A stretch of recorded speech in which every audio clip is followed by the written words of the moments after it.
Yan, prito natin yung patatas. Yan. Importante talaga pag mag-adobo kayo na merong patatas, iprituhin yung patatas. Kasi kung hindi na prito ang patatas ng peps, sisip-sipin niya lahat yung asin ng inyong adobo. So, lutuin lang hanggang golden brown. O kaya tusukin din, kailangan lutong-luto. Ano? Yes. Tapos ito na yung ating i-adobo. Yung ating pork kasim. 1/2 kilogram lang yan. Sa atin yung bawang natin, isang buo. Yung sibuyas naman natin, 1 medium onion lang. Maglalagay din tayo rito ng laurel. Oo. At saka yung ating paminta. Pamintang durog o kaya crack, pwede rin. 1/2 teaspoon. Yes. Maglalagay tayo rito ng suka, 1/3 cup.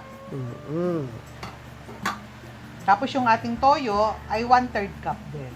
Yes. Tapos yung ating Sprite, 1/3 cup din.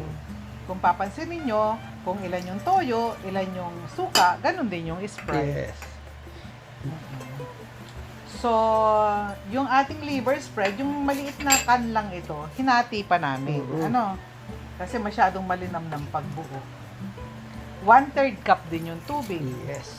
So, napapansin nyo yung proportion.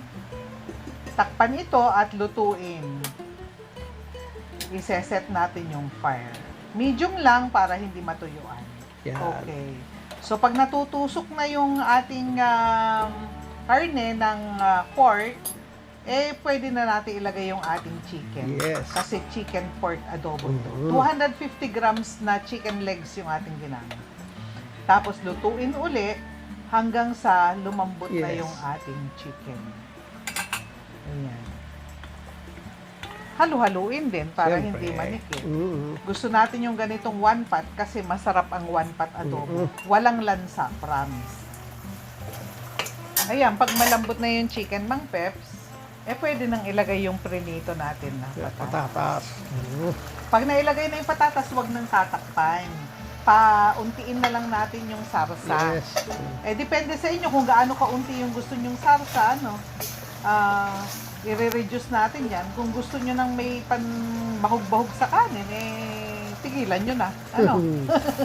Sa amin, okay na sa amin yung ganito. Yes. Mapapagalitan kami kay Bunso pag walang pangsarsa, no?